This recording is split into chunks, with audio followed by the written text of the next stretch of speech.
Revenir à la Bible, revenir à la ville de Dieu, revenir à l'unité du ciel céleste. Oh, quelle bénédiction! Revenir à la Bible, sortir de la confusion où il y a la mort. Revenir à la lumière du matin. Jésus nous conduit. Jésus conduit maintenant l'Église à cela. Revenir, retour réellement à la Bible, à la lumière dans la parole.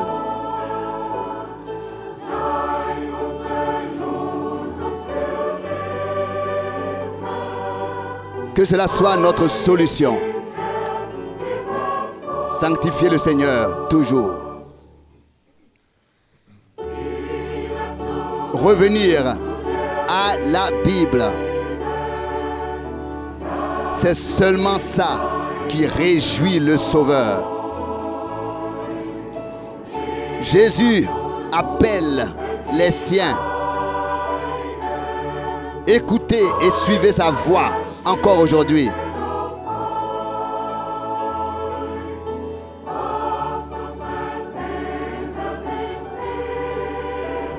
Souvent nos pères ont désiré, alors qu'ils habitaient encore à Babel, atteindre la Sion, atteindre Sion, où l'union, l'unité habite, règne. Revenir à la Bible.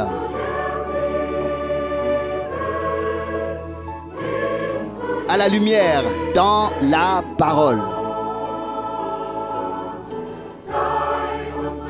Que cela soit notre solution, notre devise pour toujours. Être saint pour le Seigneur.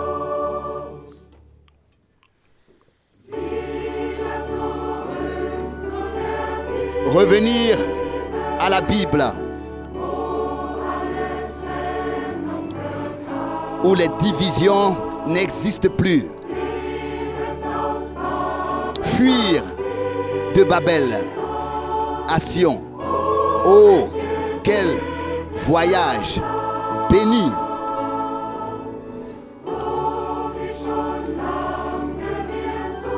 Comme depuis longtemps nous avons cherché, désirions voir la lumière.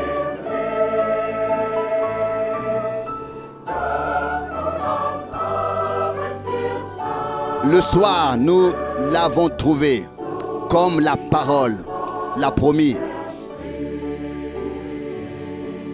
Revenir, alléluia, à la Bible, à la lumière, dans la parole. Que cela soit notre devise pour toujours. Être saint pour le Seigneur.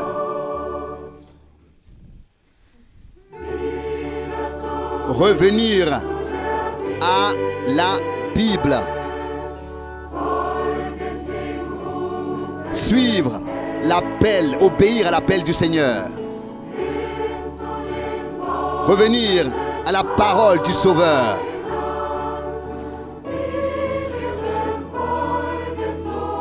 Que nous aimons suivre.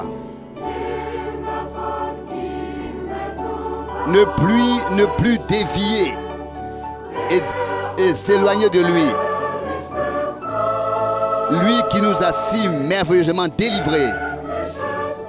La nature du ciel est manifestée déjà sur terre. Oh, quelle béatitude! Revenir à la parole de Dieu, revenir à la Bible, à la lumière dans la parole. Que cela soit notre solution pour toujours. Sanctifié pour le Seigneur.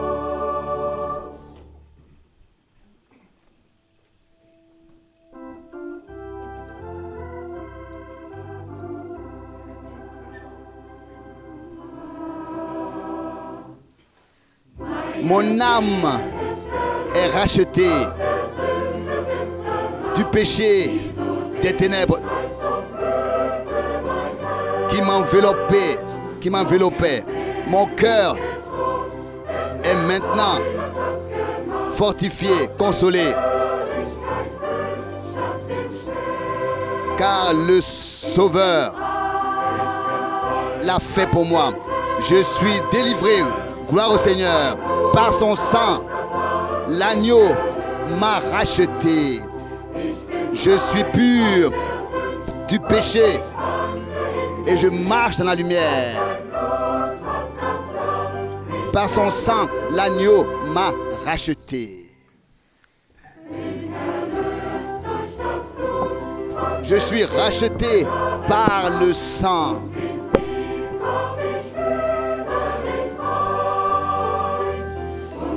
Des puissances de l'enfer. Il m'a accordé la victoire sur l'ennemi. Merveilleux est la fuite que sa croix m'a apportée. Il m'a uni à Dieu. Je suis libre, je suis délivré. Gloire au Seigneur. Je suis racheté par le sang de l'agneau. Je suis racheté du péché, purifié du péché, libre. Par son sang, l'agneau m'a racheté.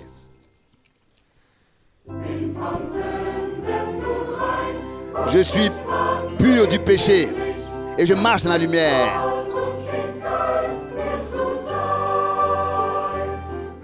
La lumière m'a été accordée par la parole et l'esprit.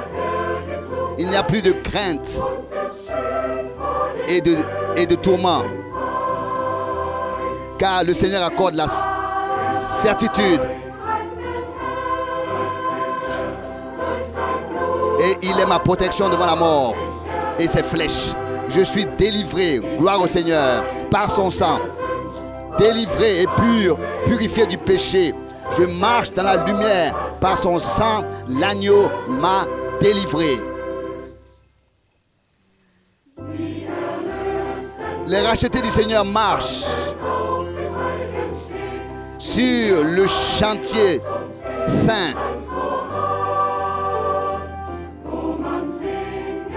Sur lequel le Sauveur nous a précédés, où on chante et les douleurs et les gémissements doivent s'enfuir et nous quitter. Par sa parole, il m'éclaire le chemin. Je suis délivré, gloire au Seigneur, par son sang, par le sang de l'agneau. Je suis pur du péché et je marche dans la lumière. Par son sang, l'agneau m'a racheté. Je suis pur. Louez le Seigneur. Par son sang, l'agneau m'a racheté. Je suis pur du péché et je marche dans la lumière. Par son sang, l'agneau m'a racheté. Alléluia. Je suis pur, délivré du péché. Gloire au Seigneur. Par son sang, l'agneau m'a purifié et m'a racheté. Je suis pur du péché, purifié, et je marche dans la lumière.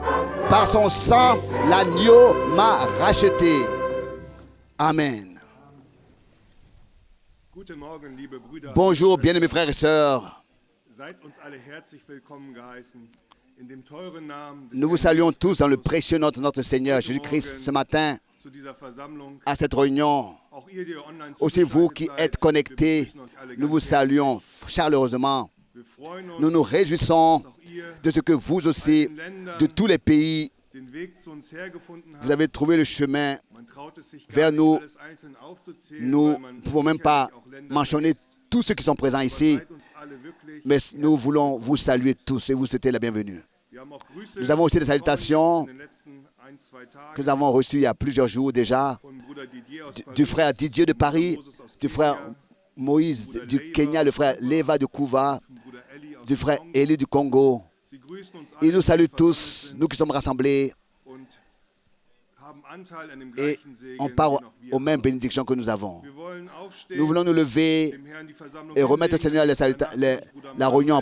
Ensuite, je demanderai au frère Manuel de chanter avec nous les cantiques. Père Céleste, nous te remercions.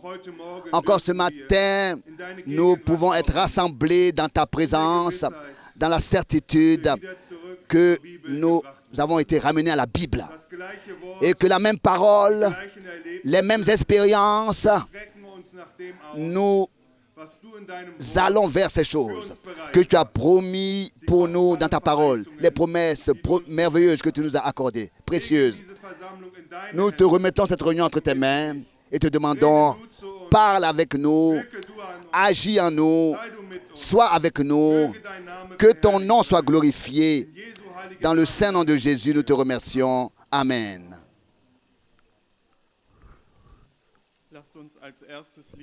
Nous voulons pour le premier cantique chanter le numéro 30. Numéro 30. Prends-moi entièrement.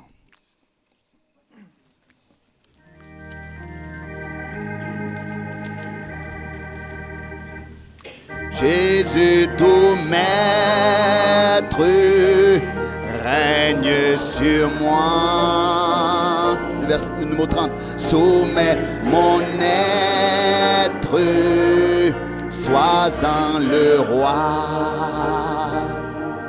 Je suis l'argile, toi le potier. Rends-moi docile, ton prisonnier.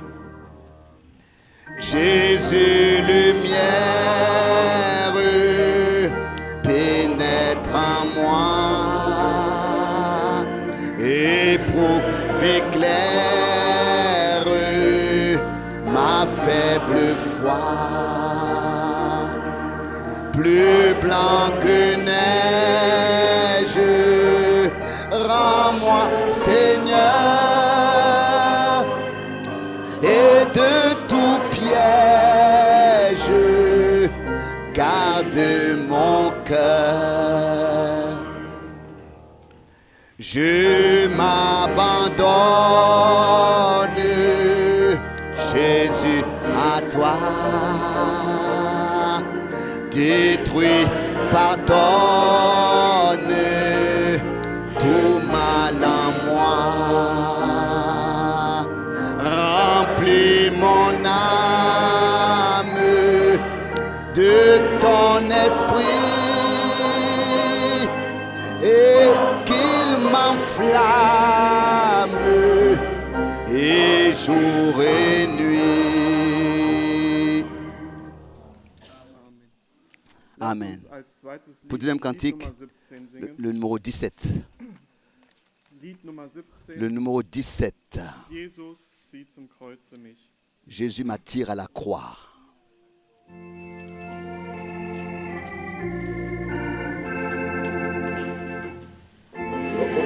Et de la sainte croix, jaillit la fontaine du salut que je reçois, grâce souveraine. Sainte croix, par toi j'ai la vie. C'est dans le sang de la croix que je me confie.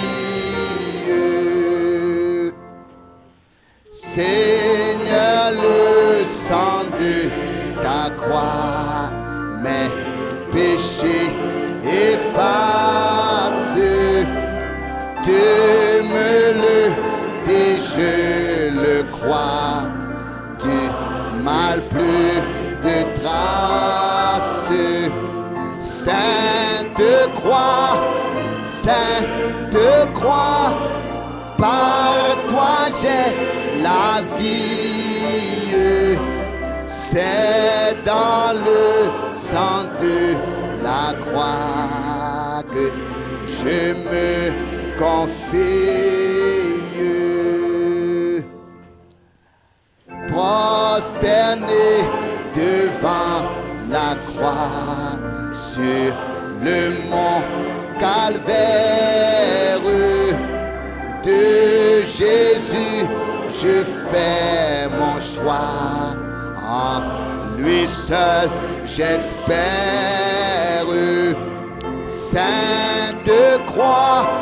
Sainte croix, par toi j'ai la vie. C'est dans le sang de la croix que je me confie. Jusqu'au bout, la sainte croix sera mon seul thème, car près d'elle j'entrevois au loin le ciel même. Sainte croix, par toi j'ai la vie. C'est dans le sang de la croix que je me confie.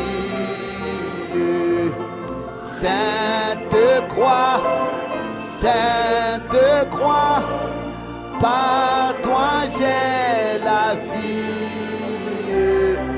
C'est dans le sang de la croix que je me confie. Amen. Amen. Merci. Hin zum Kreuz, À la croix, zum Kreuz. à la croix. So ist es hier in C'est der ainsi que deutschen Fassung dans dieses Liedes le cantique en allemand, ausgedrückt. c'est exprimé. Und wenn wir an gestern Et denken, quand nous pensons à hier soir, Petrus hat gestoppt, Pierre a bevor stoppé der Prophet là Joel es noch gelesen où le hat. prophète Joël avait continué à écrire d'aller à Jérusalem. Nein, Non, so wie es in dem Lied ist, comme c'est le cas de revenir à la croix. dort, wo Là Gottes où vorbereiteter Ort der Anbetung ist, in Jesus Christus, Le lieu de l'adoration est en Christ. Et nous pouvons accepter cela pour nous, que cela ait lieu pour nous. dort dürfen wir hin. C'est là que nous pouvons venir. C'est là-bas que nous avons notre repos. C'est là que nous avons le plein salut et la bénédiction.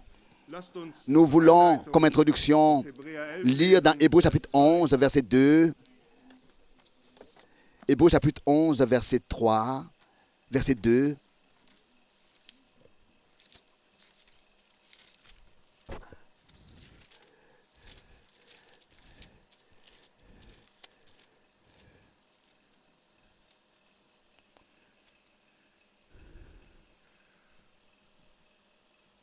Hebräer 11, Vers 2. Hébreux 11, verset 2.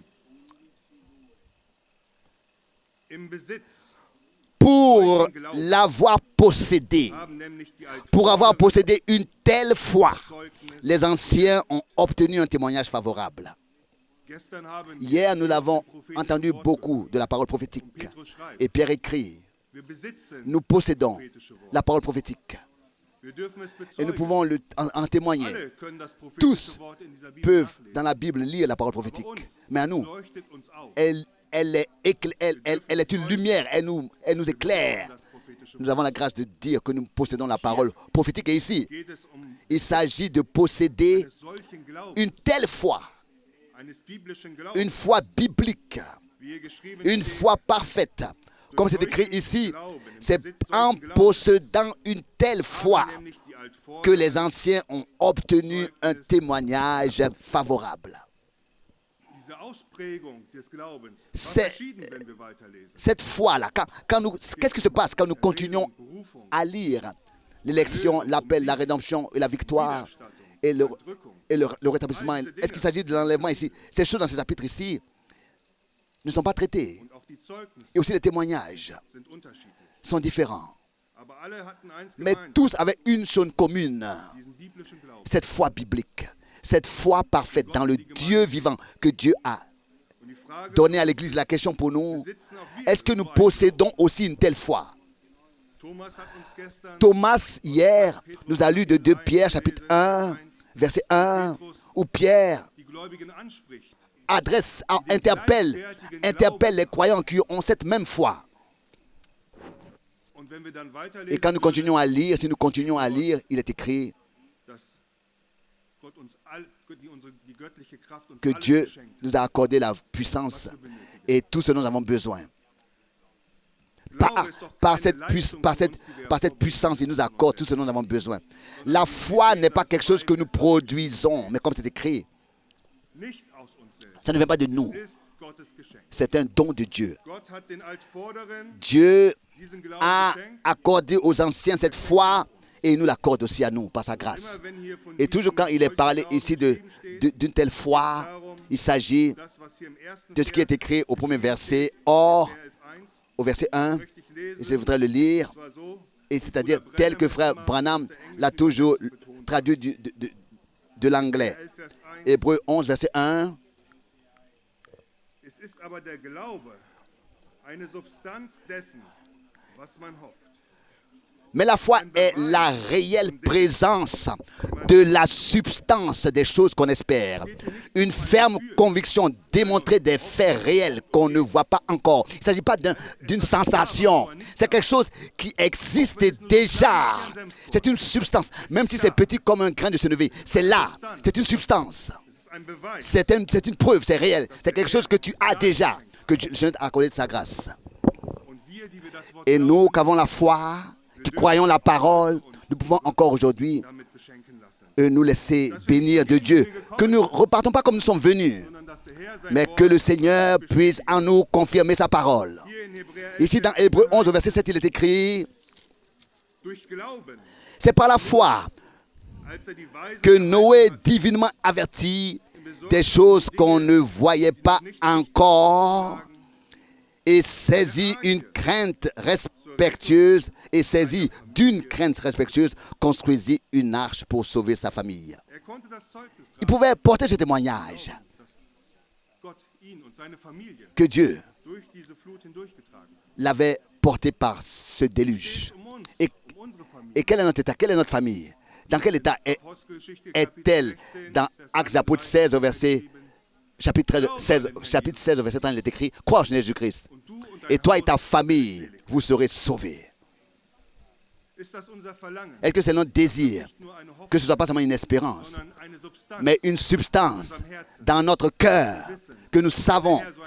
Si le Seigneur prononce une telle parole, ma famille, je la mets entre les mains du Seigneur et je pars en paix d'ici, que le Seigneur aussi les sauvera, les bénira. Le Seigneur peut nous l'accorder. Et ici, au verset 11, Hébreux 11, verset 11,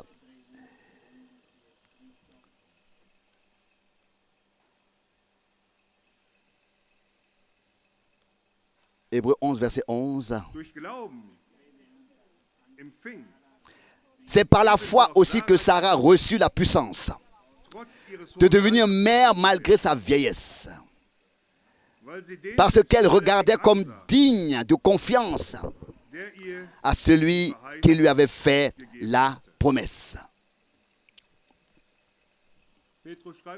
Pierre écrit après la prédication de la Pentecôte, il dit cette promesse est pour vous. Après l'effusion de cet esprit, il dit cette promesse est pour vous. Sarah a estimé digne de confiance celui qui lui avait fait la promesse. Et elle a reçu la promesse. Est-ce que c'est notre position aujourd'hui d'estimer digne de confiance que le Seigneur puisse nous revêtir de la puissance d'en haut et que nous puissions croire de tout notre cœur et demander au Seigneur, vraiment dans la foi, de recevoir et que cela arrive. Les circonstances étaient aussi contre Sarah, trop âgée pour recevoir un enfant, la vieillesse, mais la foi était malgré que c'était humainement parlant impossible. Et aussi mercredi, nous avons lu dans Matthieu 15, cette femme de Cana qui avait une fille qui était possédée d'un esprit. Elle est venue au Seigneur et elle a été repoussée par les disciples, mais elle est restée. Elle a persévéré. Et dans la foi, Elle a reçu worum sie ce gebetet qu'elle a demandé. hat. Lehrmäßig hätten wir sagen können, Nous aurons pu dire, du bist eine Heidin. tu es une païenne. Du hast ihn als Sohn Davids angesprochen. Tu l'as adressé en tant Nur zu den que fils de David. Israeliten gekommen. Il est venu seulement pour les Israélites. C'était pas encore le temps des païens. Les païens, c'était venu plus tard, beaucoup plus tard. Mais cette femme avait une substance dans son cœur. Elle savait Zum Herrn kommen. qu'elle allait recevoir si elle venait au Seigneur. Am Ende gesagt, Et elle n'est pas partie jusqu'à qu'elle le reçoive. Elle a dit, même les chiens reçoivent les miettes qui tombent de la table du maître. Elle a dit, ta foi est grande. wie geschehe. Qu'il se soit fait comme tu le veux, comme tu l'as cru. Mais mes frères et sœurs, nous aussi notre foi, qu'elle soit fortifiée, qu'elle soit grande. Et que le Seigneur puisse en rendre témoignage et nous accorder tout ce dont nous avons besoin. Comme aussi nous pourrions, avant de rentrer dans la prière, allons dans Romains 4, verset 17. Ici, il a été dit aussi d'Abraham. Römer 4, Vers 17. Romains 4, verset 7. Romains 4, verset 7.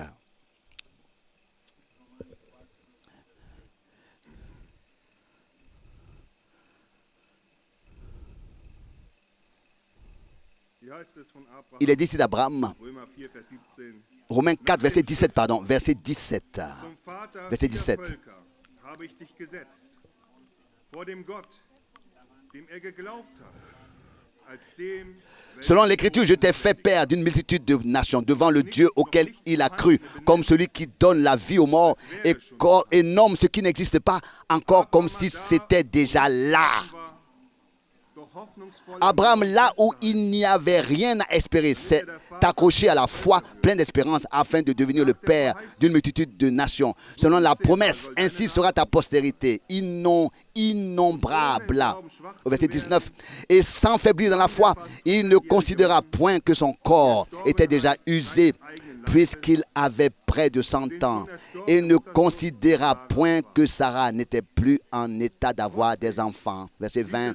Néanmoins, en ce qui concerne la promesse de Dieu, il ne s'est pas laissé égarer par l'incrédulité, mais au contraire, il devint de plus en plus fort dans la foi en rendant gloire à Dieu. und der Verset 21. Et vivait dans la ferme conviction dass Gott das, que Dieu était aussi capable d'accomplir auch ce qu'il avait promis. darum ist es Au verset 22, c'est pourquoi cela lui a été imputé à justice. aber nicht Verset 23, mais ce n'est pas à cause de lui seul qu'il est écrit que cela lui fut imputé.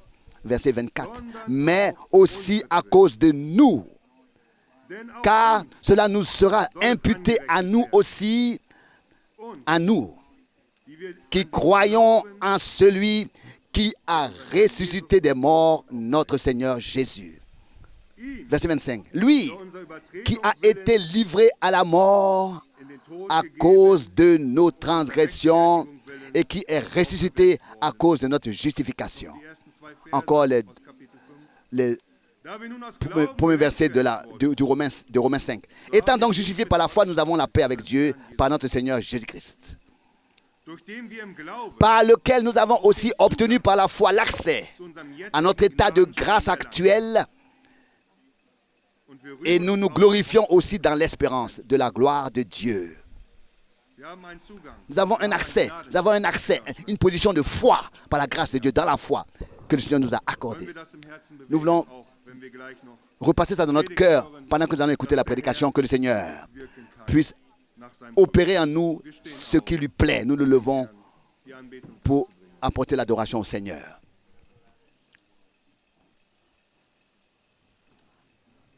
Geliebter Herr, Bien-aimé Seigneur, treuer Gott, Père éternel, wir danken dir. nous te remercions ensemble. Wir haben der Verkündigung Nous in dieser Zeit avons dans ce temps Glauben geschenkt. cru à la prédication. Und dann wird auch dein Arm. Et alors ton bras sera manifesté.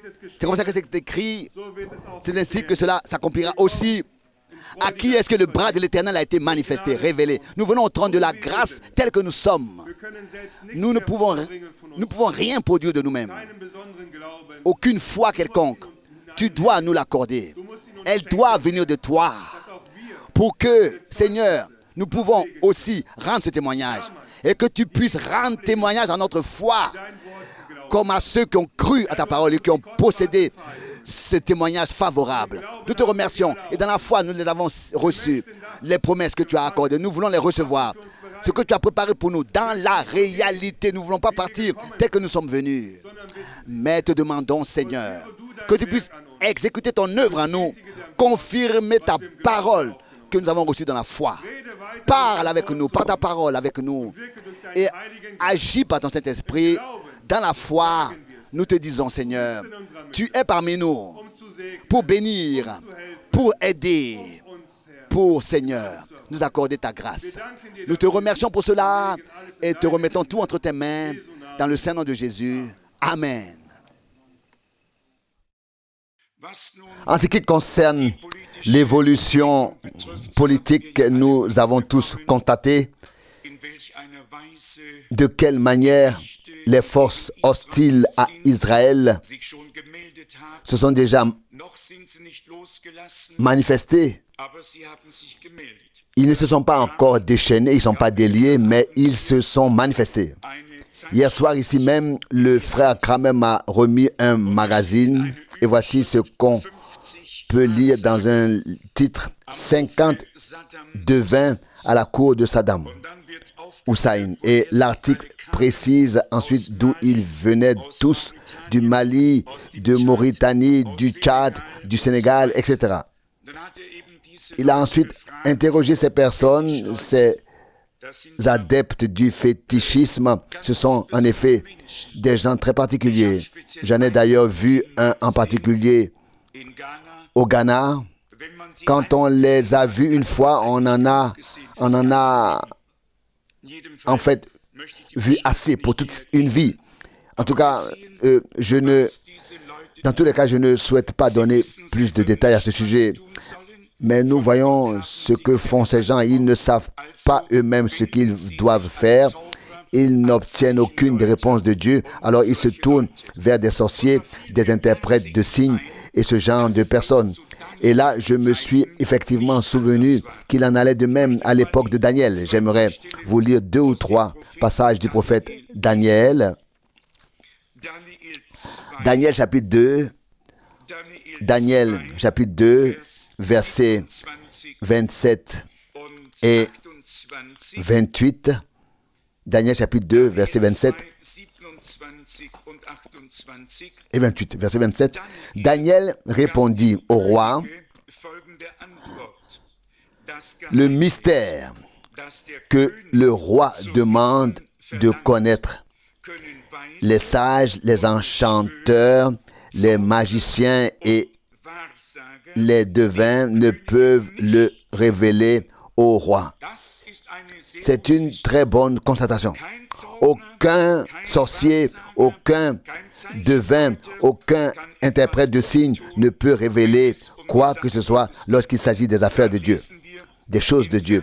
Et puis nous lisons au verset 28, « Mais il existe un Dieu dans les cieux qui dévoile les mystères.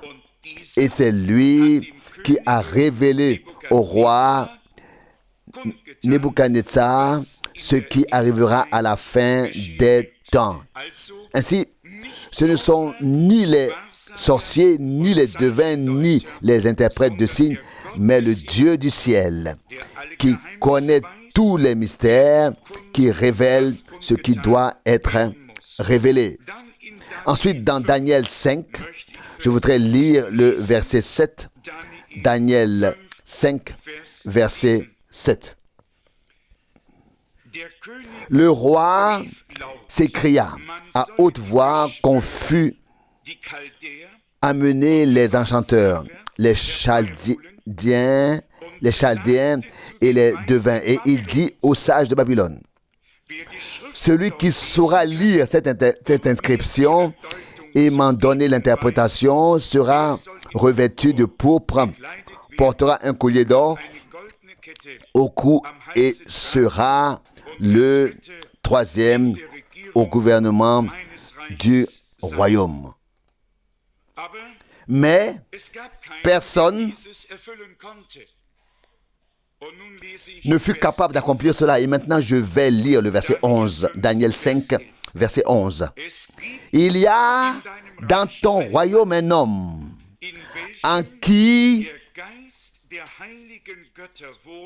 habite l'Esprit des dieux saints et chez qui déjà sous le règne de ton Père, on avait trouvé une intelligence, une perspicacité et une sagesse d'ordre véritablement divin. Et ensuite, il est rapporté que les devins et les autres ne peuvent rien faire. Je voudrais ici établir un lien entre Daniel 2 et Daniel 5. Dans Daniel 2, nous avons lu « Il y a un Dieu dans les cieux qui révèle les mystères ».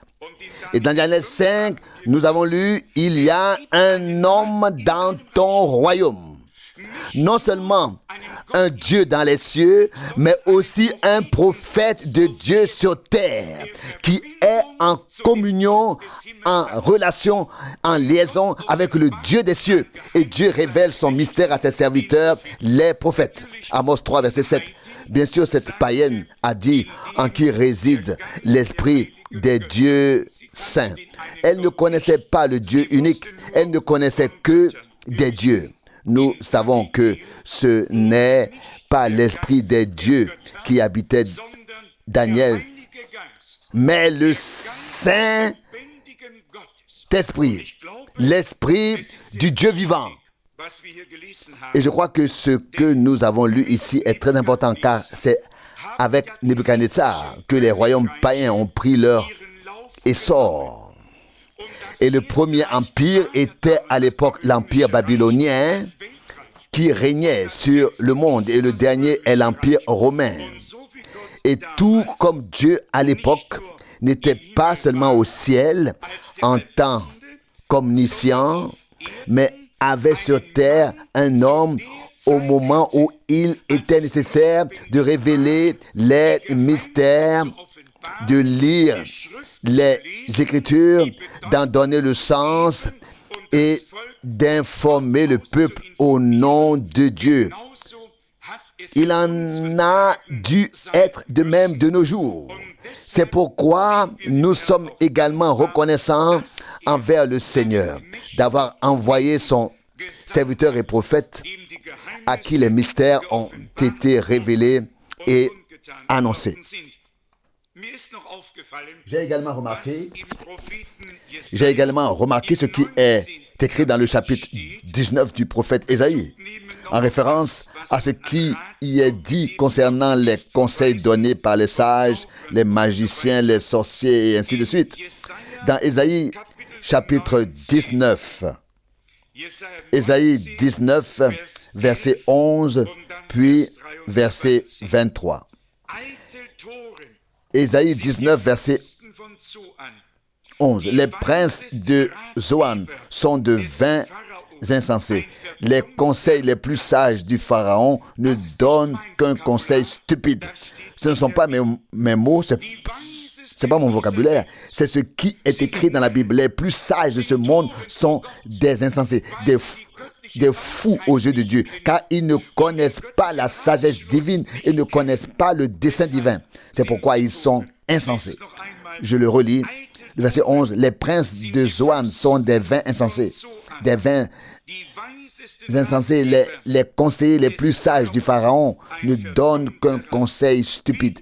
Comment pouvez-vous dire au Pharaon, je descends des sages, je suis un descendant des rois, et ainsi de suite. Puis au verset 23, Ésaïe 11, verset 23, en ce jour-là, une route sera tracée de l'Égypte vers la Syrie, afin que les Assyriens puissent se rendre en Égypte et les Égyptiens en Assyrie. Et les Égyptiens serviront le Seigneur avec les Assyriens. Il faut voir les choses ainsi. Ce ne sont pas les masses populaires qui sont coupables, mais leurs dirigeants qui les ont égarés. Nous l'avons vécu dans notre pays pendant la Seconde Guerre mondiale.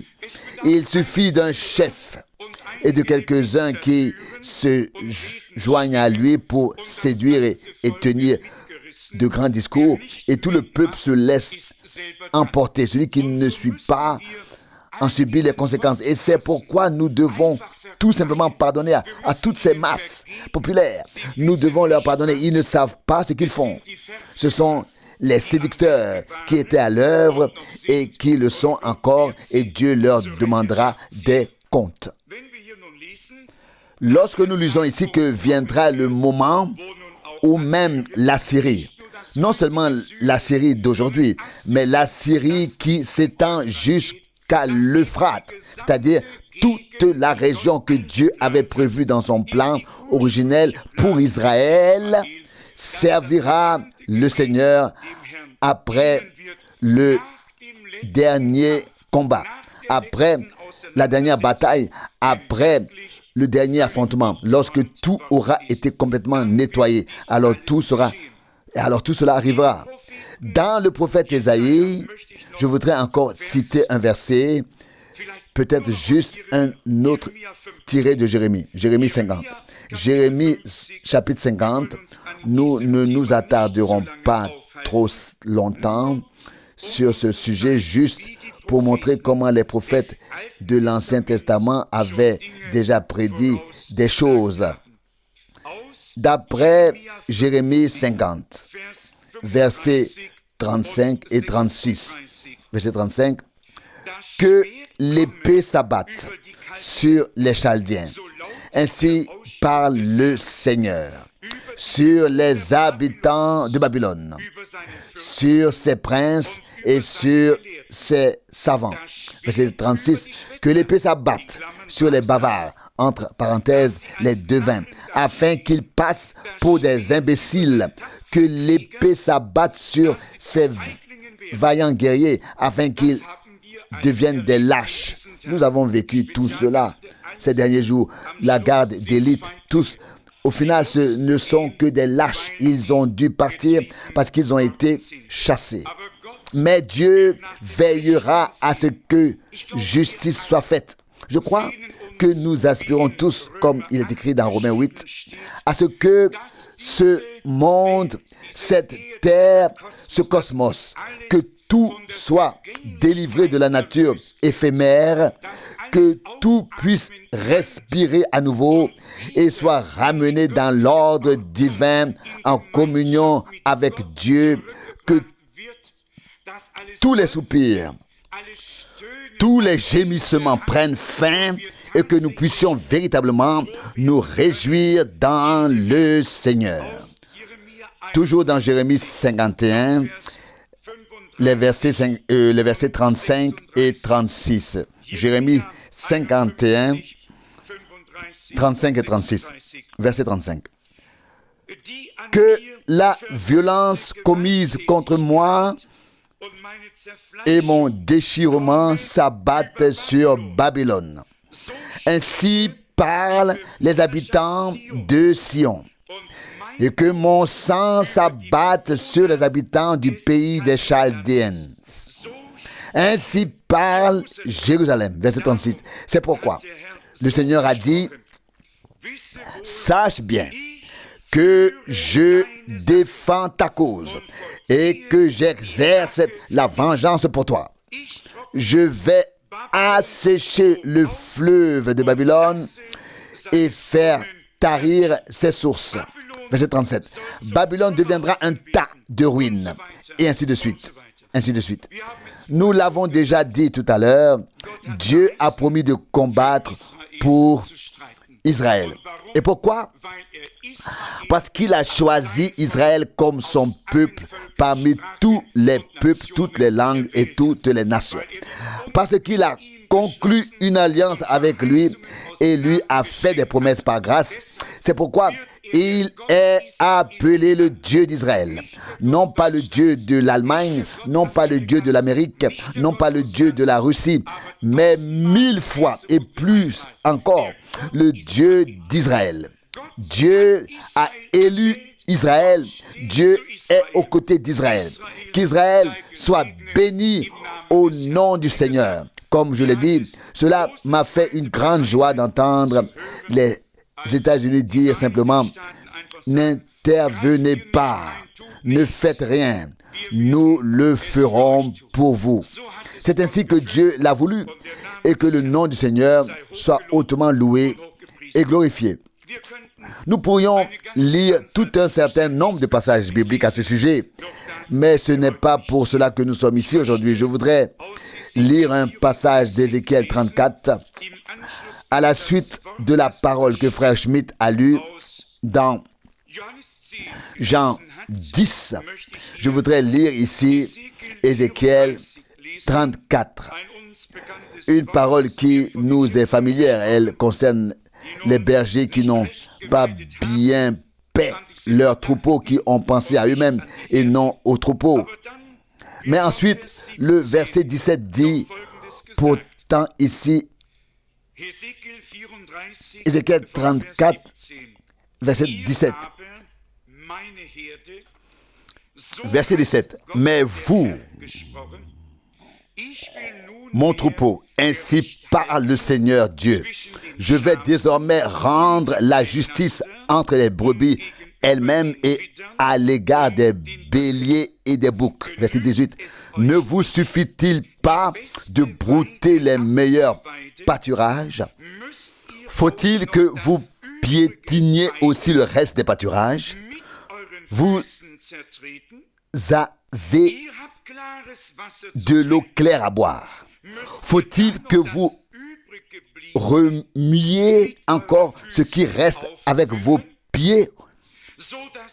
Verset 19. De sorte que mes brebis paissent ce que vous avez piétiné et boivent ce que vous avez remué avec vos pieds. Verset 20. C'est pourquoi ainsi parle le Seigneur Dieu. Voici, je vais moi-même rendre justice entre les brebis grasses et les brebis maigres. Ce qui m'importe ici, c'est avant tout cette pensée.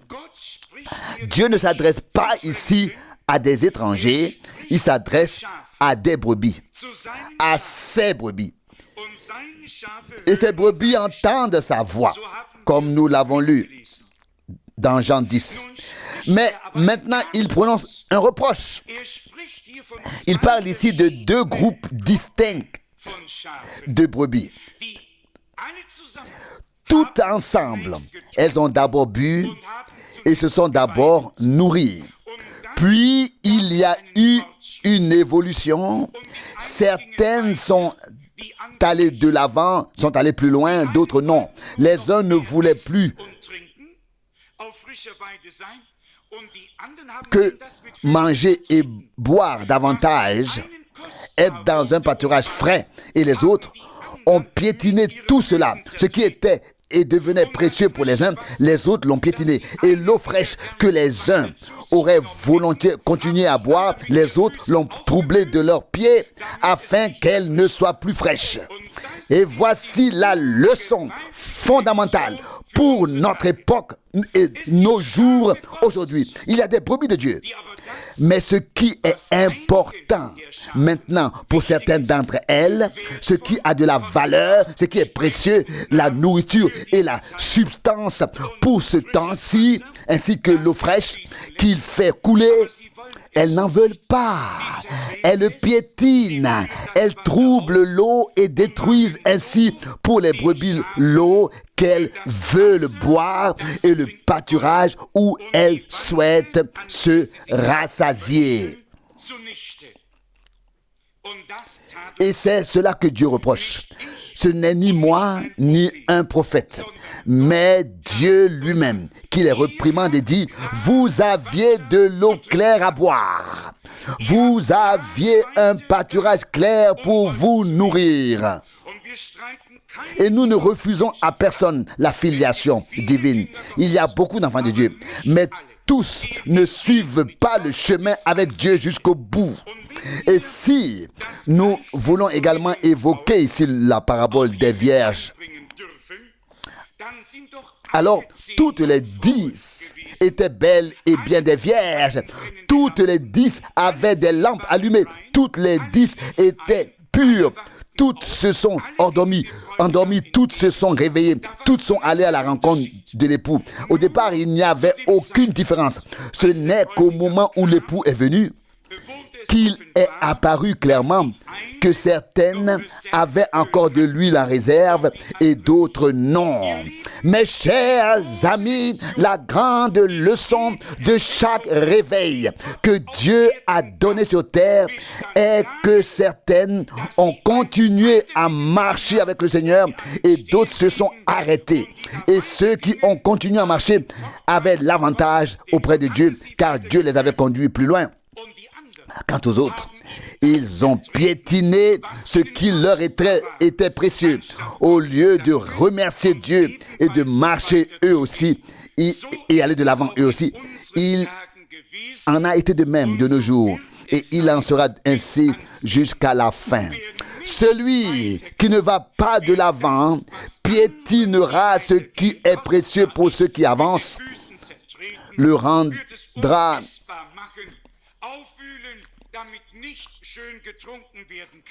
rendra immangeable, le remuera pour qu'on ne puisse plus en boire sereinement.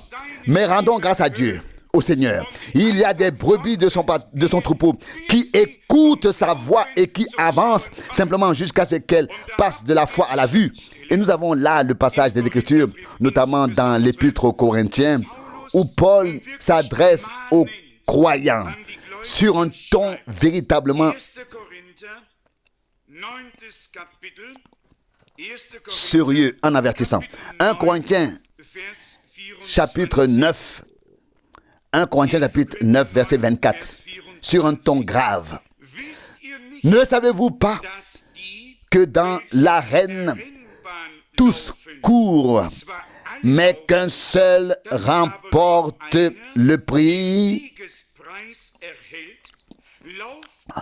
Courez-vous donc de manière à le remporter.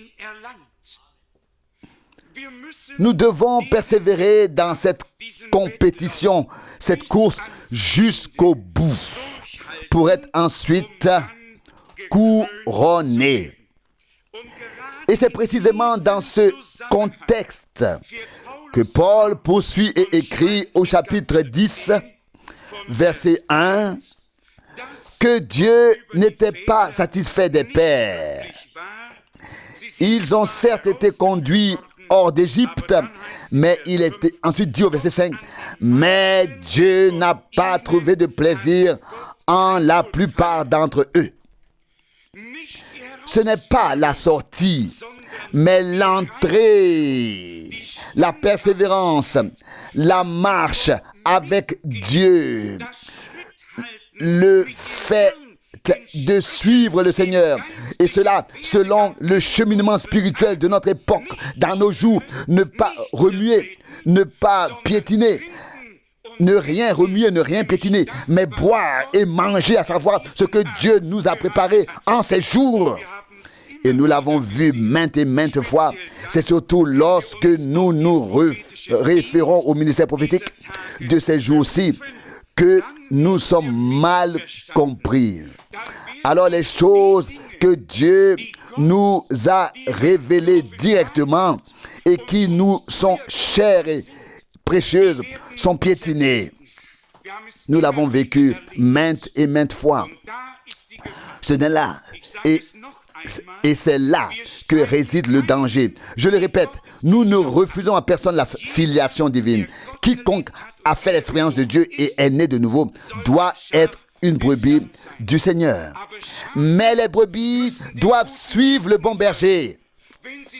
Si elles suivent d'autres bergers qui se nourrissent eux-mêmes et qui les influencent différemment, comment cela pourrait-il bien se passer?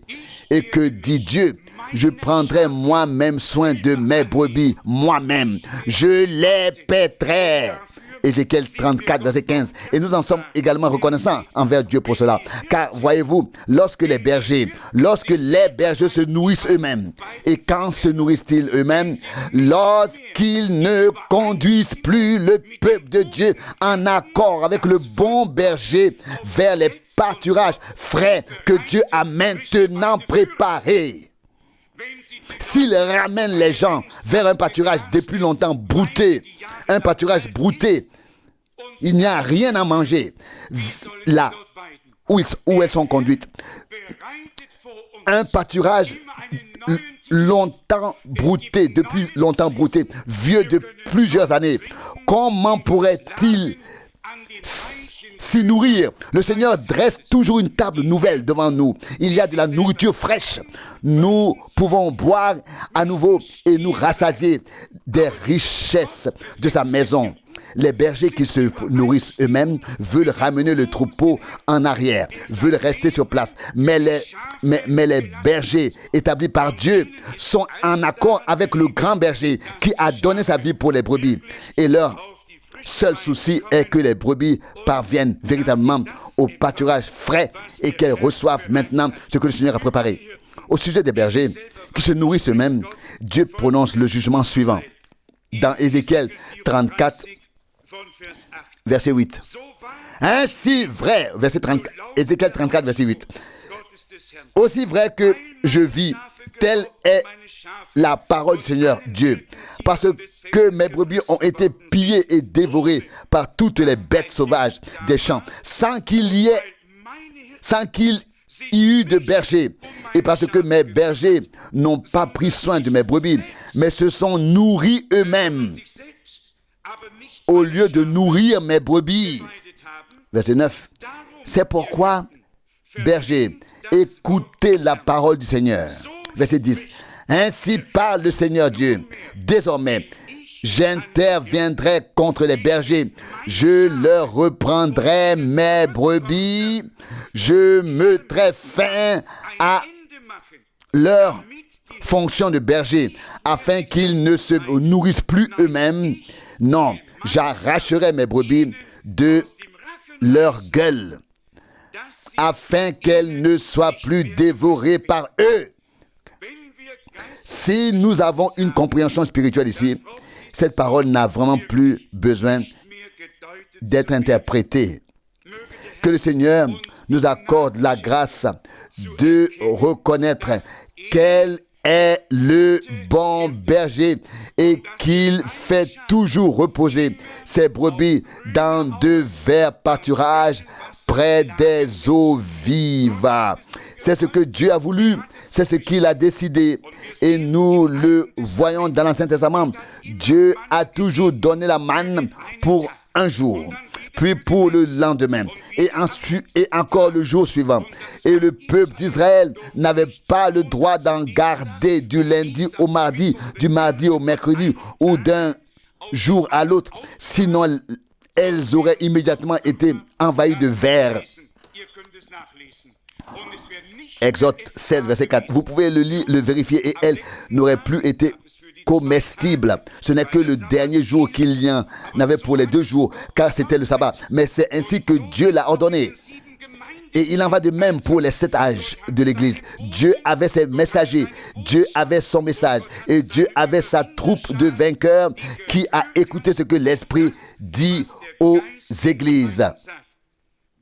Nous avons atteint le point où nous devons sérieusement nous poser la question: qui écoutons-nous maintenant réellement? Écoutons-nous des bergers qui veulent nous retenir de ce que Dieu a préparé maintenant pour son peuple? Cela ne semble pas leur être destiné. Ils le remuent de leurs pieds, ils le piétinent, et s'accomplit ce que le Seigneur disait autrefois aux scribes dans Luc 11, 52. Vous-même, vous n'y êtes pas entrés, vous avez retiré la clé de la connaissance et vous avez empêché d'autres d'y entrer. Mais Dieu veille à ce que tous aient la possibilité de se détacher de la bouche des hommes et de ce que les hommes disent et de revenir à Dieu. Ainsi parle le Seigneur de la parole de Dieu et d'être ainsi conduit par le Seigneur lui-même vers les verts pâturages. Je voudrais lire un passage du psaume 132, puis revenir au Nouveau Testament. Le psaume 132, Une parole vraiment magnifique. Nous lisons les versets 13 à 18. Psaume 132, du verset 13 à 18. Verset 13. Car le Seigneur a choisi Sion, il l'a désiré pour sa demeure. Verset 14. C'est ici mon lieu de repos pour toujours. C'est ici que j'habiterai, car je l'ai désiré. Verset 15. Je bénirai abondamment la nourriture de Sion. Je rassasierai ses pauvres de pain. Verset 16. Je revêterai ses sacrificateurs de salut. Ses fidèles se réjouiront à haute voix. Verset 17. Là, je ferai fleurir la puissance de David. J'ai préparé une lampe pour mon oint. Verset 18. Je revêterai ses ennemis d'ignominie, mais sur sa tête brillera la couronne. C'est une parole tout à fait merveilleuse. On y trouve exprimée cette pensée. C'est là mon lieu de repos. C'est là que je veux demeurer, habiter, car je l'ai tant désiré.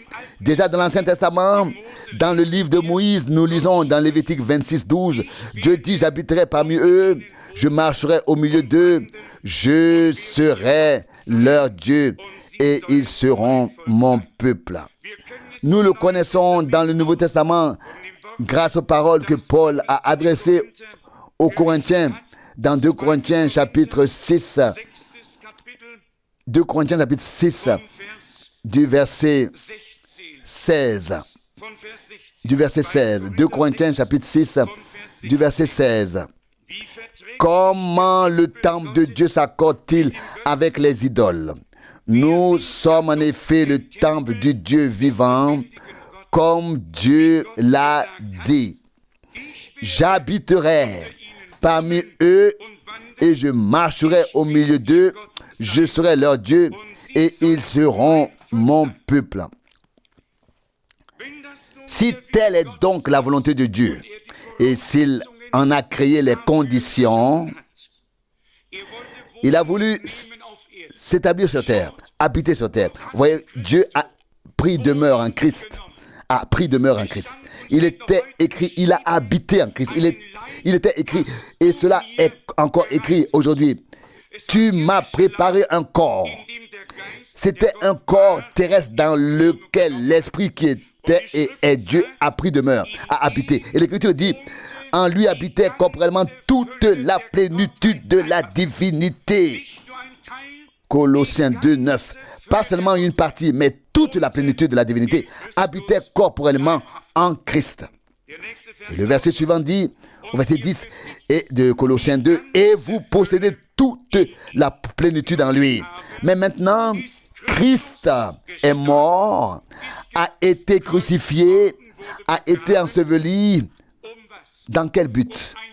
Pour racheter une église, acquérir un peuple qui lui appartient, appeler à l'existence des fils et des filles de Dieu, qui selon son modèle, à son image, naissent de nouveau par l'Esprit de Dieu à une espérance vivante et deviennent ainsi des temples du Saint-Esprit, portant en eux la vie divine et devenant des lieux de révélation du Très-Haut ici sur terre, devenant une tente d'assignation.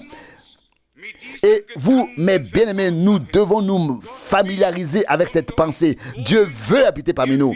Il veut marcher parmi nous. Il veut parler. Il veut se révéler. Toute incertitude doit céder la place. Tout doute doit s'enfuir. Une certitude divine, un absolu divin doit entrer dans notre cœur par le Saint-Esprit. Il y a des gens qui se demandent, ai-je reçu le Saint-Esprit?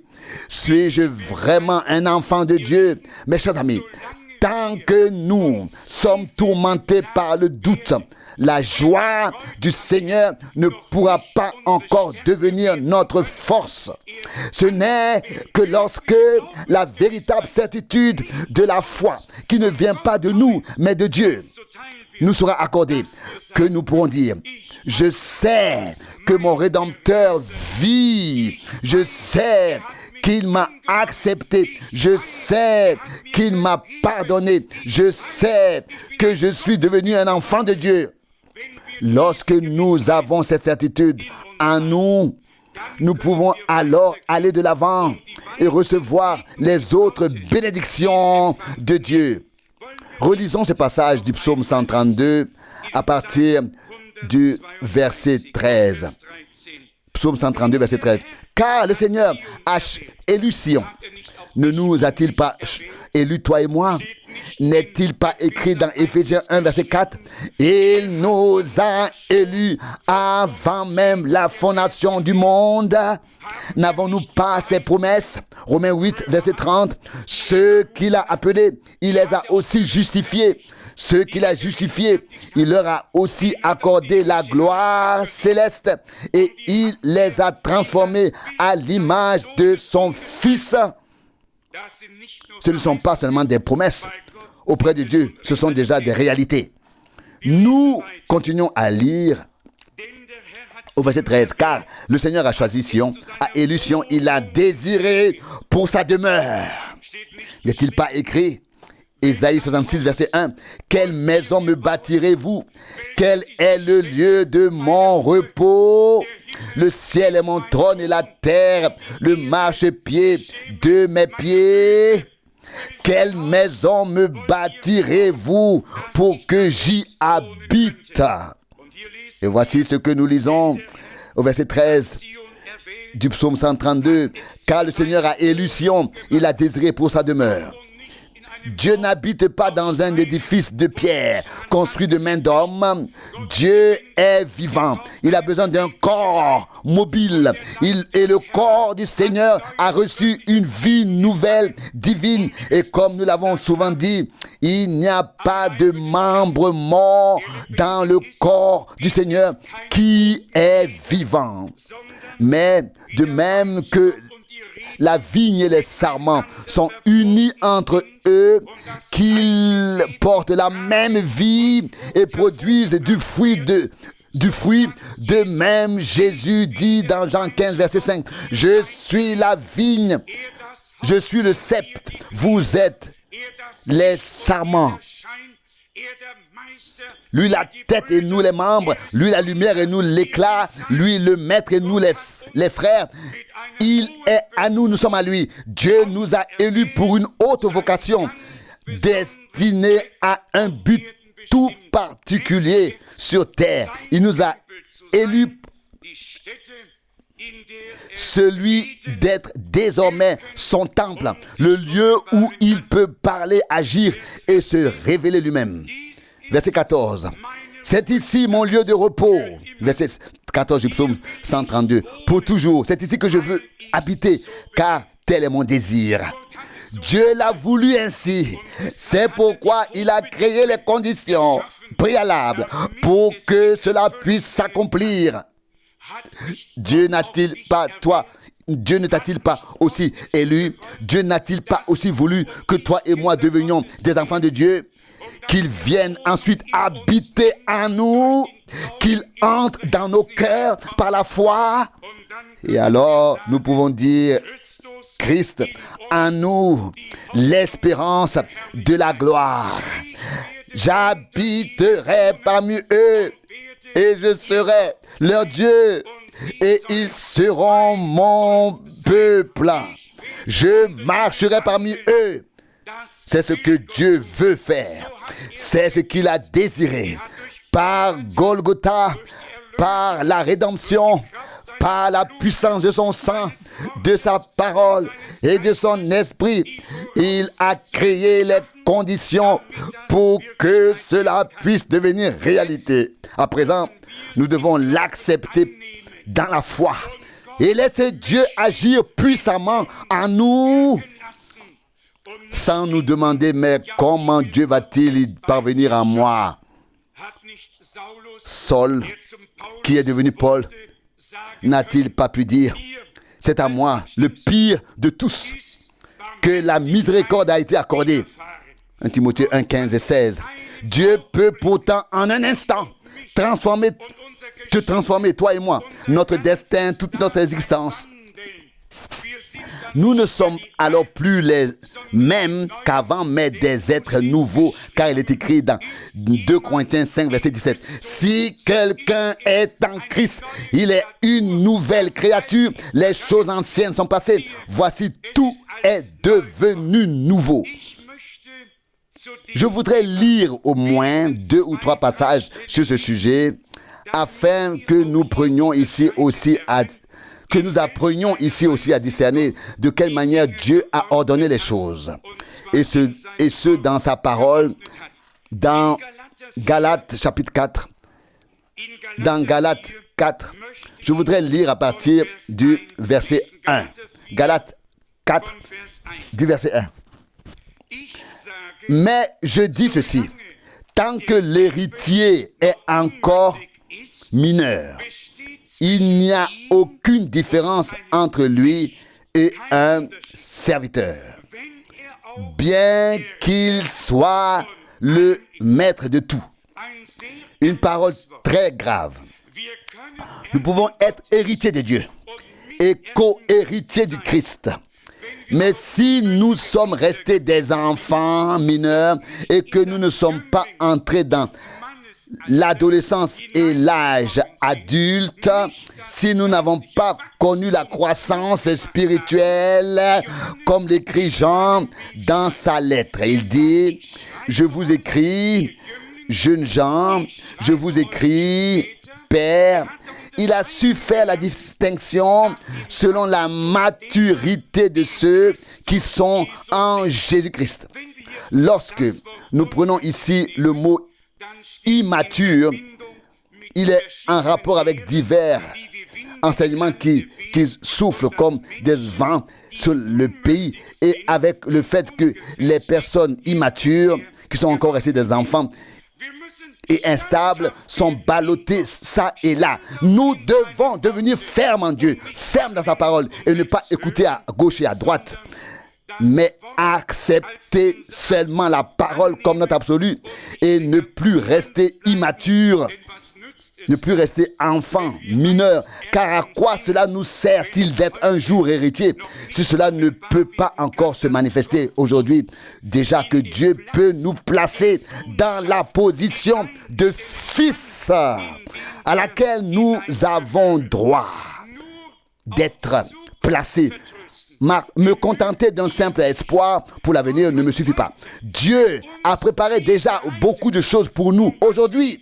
Et ce qui est pour le temps présent, ayons-le dans le temps présent. Et ce qui est destiné au royaume millénaire, au millénium, qu'il vienne alors dans le royaume millénaire. Mais en ce qui a été destiné à l'éternité, bien sûr, qu'il vienne alors dans l'éternité. Mais tout ce que Dieu a promis à l'Église, cela nous appartient. Et comme l'a clairement dit frère Branham, il a exprimé ainsi, nous vivons en dessous de la dignité que Dieu nous a donnée.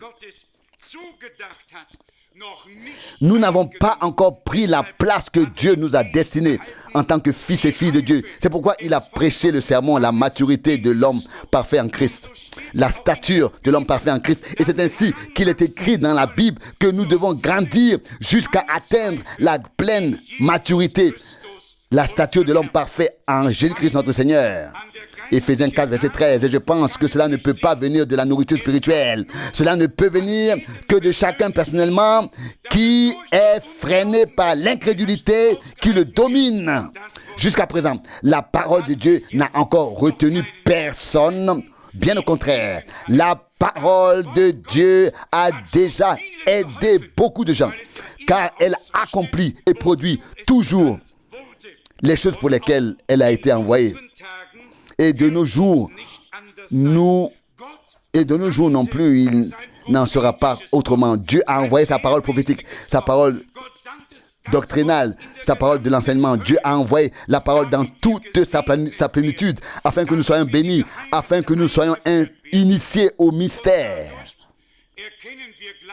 Et c'est ainsi que nous comprenons en même temps ce qui a été dit aux disciples à l'époque dans Matthieu 13.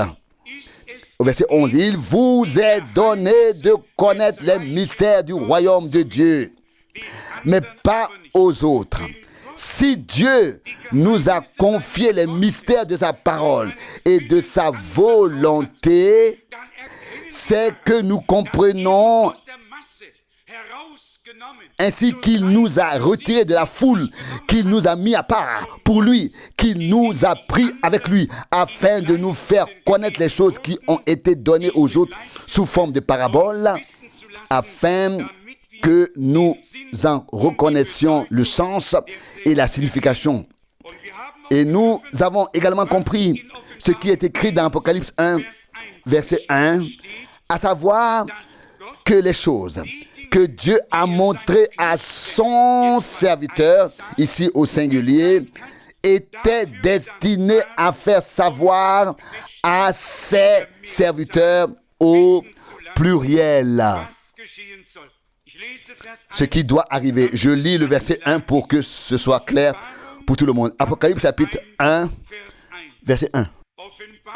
Révélation de Jésus-Christ que Dieu lui a donné afin de montrer à ses serviteurs, c'est-à-dire au pluriel, ce qui doit arriver sous peu, à ses serviteurs, ce qui doit arriver sous peu.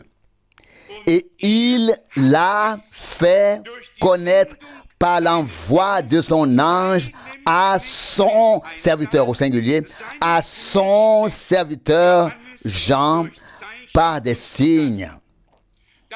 C'est très très important.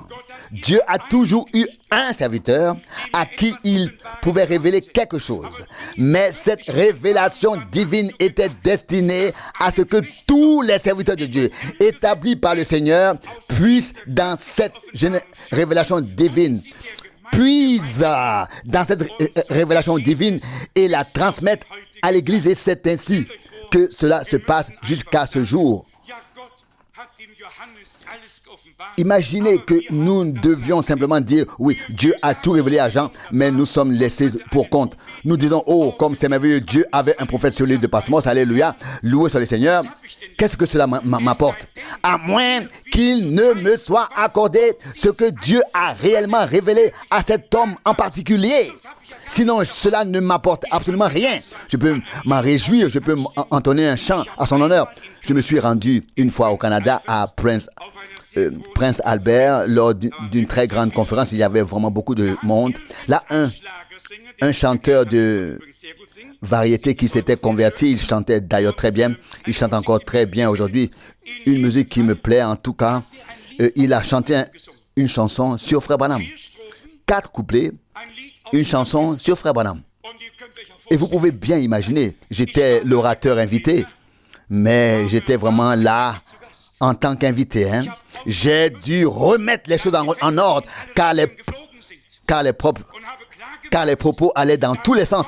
Et j'ai clairement fait comprendre que Dieu est un Dieu saint et qu'il ne partage sa gloire avec aucun homme sur terre, mais que toute gloire et toute louange appartiennent au Seigneur seul. Et j'ai dans le sermon ou dans la brève allocution, le sermon est venu plus tard, mais toutes les têtes se sont inclinées devant moi.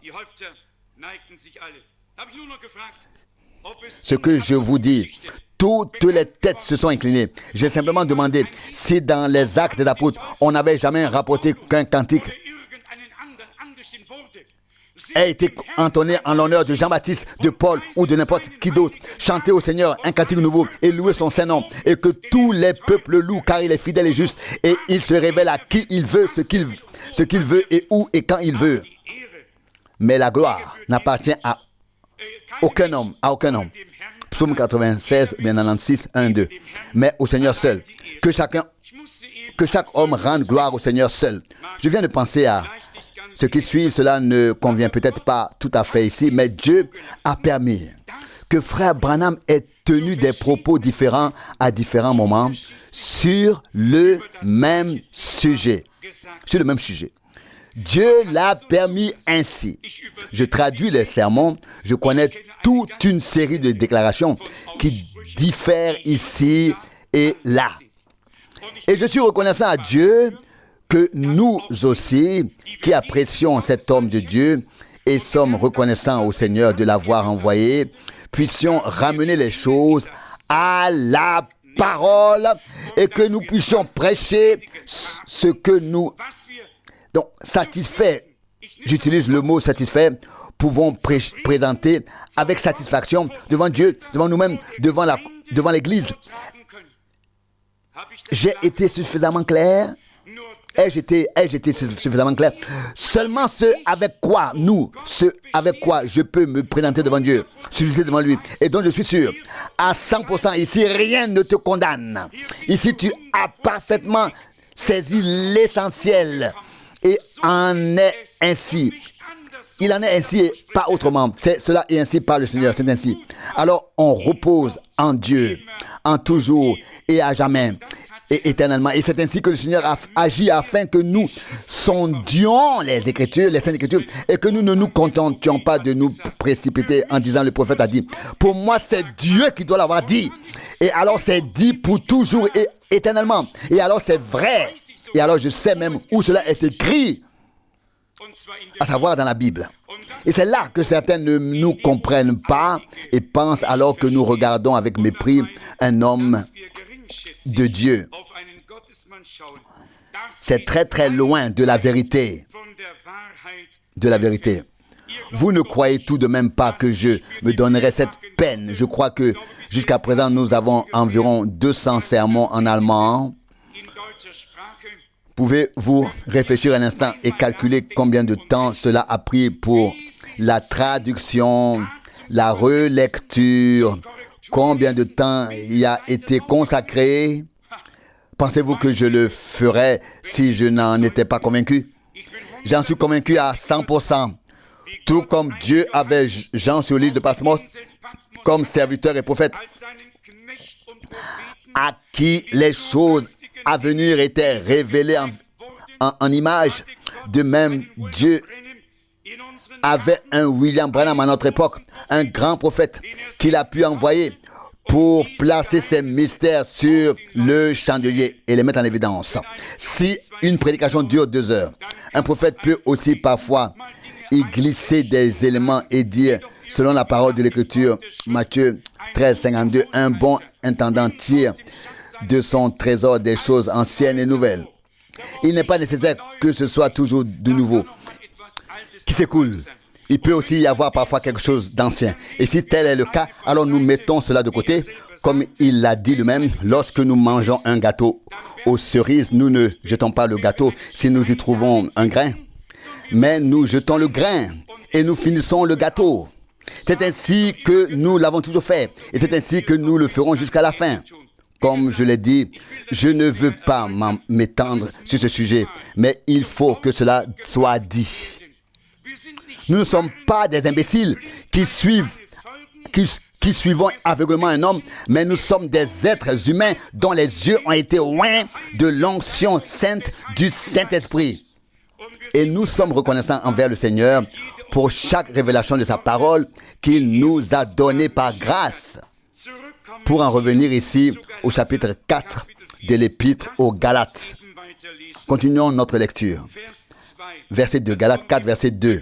De la comparaison, l'héritier et l'esclave, si celui-ci est mineur. Au verset 2, il est, au contraire, sous la tutelle de tuteur et d'administrateur jusqu'au moment fixé par le Père.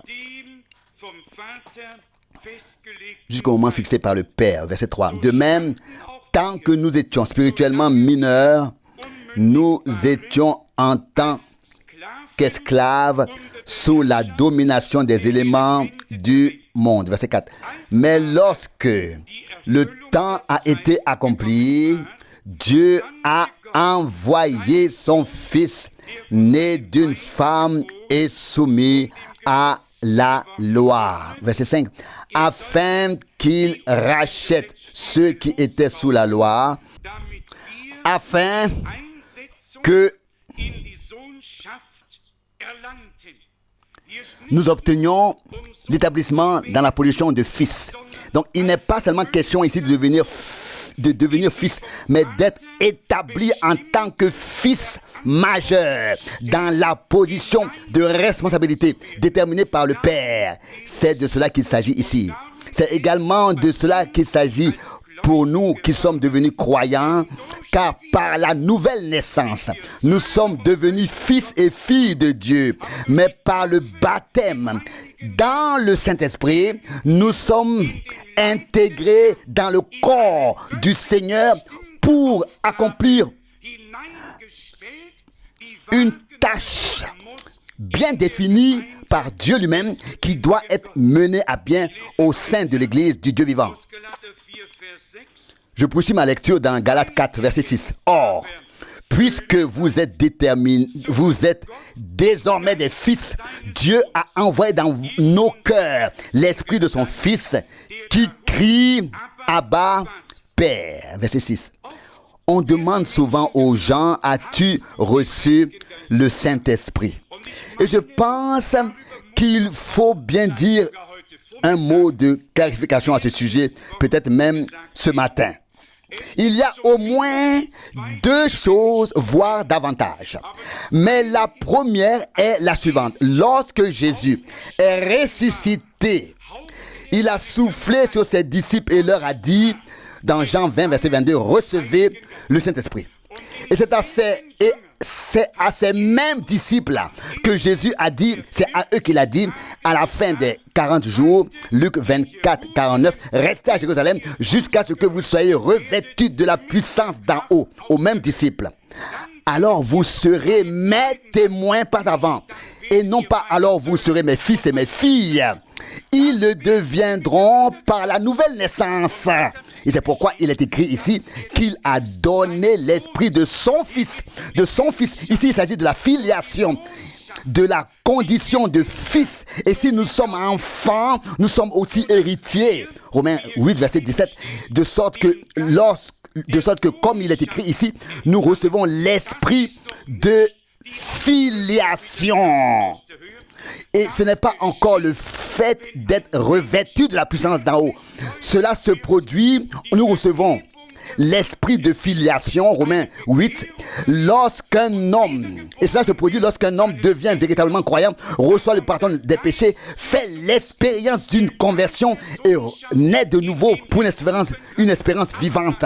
C'est alors que vient l'esprit de Jésus-Christ, l'esprit de filiation dans lequel nous pouvons crier Abba Père au plus profond de notre cœur, car le Christ vient habiter dans nos cœurs par la foi dès l'instant où nous l'accueillons et le recevons. Et il est écrit dans l'évangile selon Jean au chapitre 1, verset 12. Mais à tous ceux qui le reçoivent, il leur a donné le pouvoir de devenir enfants de Dieu, à savoir à ceux qui croient en son nom. Il n'y a pas un seul enfant de Dieu qui n'ait reçu cet esprit du Seigneur. Ça, c'est l'esprit de filiation. Et nous le recevons dès l'instant de la nouvelle naissance par le Saint-Esprit. J'espère que cela est suffisamment clair. Il y a bien sûr d'autres effusions et revêtements du Saint-Esprit. Il y a ensuite les dons. Il y a les fruits. Il y a l'esprit qui conduit dans toute la vérité, qui enseigne, etc., qui convainc de péché. Il y a beaucoup de choses. Mais aujourd'hui, il s'agit avant tout de comprendre que tous ceux qui sont devenus croyants ont reçu l'esprit dont il est écrit, dont il est question ici. Si nous attendons ensuite une plénitude de l'esprit, d'être remplis de l'esprit, d'être baptisés de cet esprit, ça c'est encore quelque chose d'autre. Mais je dis cela et je le souligne de cette manière pour une raison bien précise. Car il est écrit dans Romains 8, verset 9, celui qui n'a pas l'esprit de Christ n'est pas à lui, ne lui appartient pas. Il n'est pas écrit, celui qui n'a pas le Saint-Esprit ne lui appartient pas. Il faut lire la parole de Dieu très attentivement, et celui qui ne la lit pas attentivement tombe par sa propre sagesse dans les fosses qu'il a lui-même creusées. Lisons rapidement la suite d'abord dans Galates 5, 4. Dans Galates 4, puis dans l'Épître aux Romains. Galates 4 à partir du verset 6. Or, puisque vous êtes désormais des fils, Dieu a envoyé dans nos cœurs l'esprit de son Fils qui crie Abba Père. Au verset 7, tu n'es donc plus un esclave, mais un fils. Et si tu es fils, tu es aussi héritier par Dieu. Passons maintenant au chapitre 8 de l'Épître aux Romains. Chapitre 8 de l'Épître aux Romains, nous pouvons y lire quelques versets. Par exemple, le verset 11, qui est également très important, puis à partir du verset 14, verset 14, en réalité, il faudrait lire beaucoup de choses dans le chapitre 8. Je vais peut-être tout de même commencer par le verset 15, Romains 8, verset 15. L'esprit que vous avez reçu n'est en effet pas un esprit de servitude. Vous voyez, Paul a voulu ici souligner la différence entre le serviteur et le fils. Si le fils est mineur et qu'il soit l'héritier de toute la richesse et du patrimoine, il n'y a alors aucune différence entre lui et le serviteur, à moins que la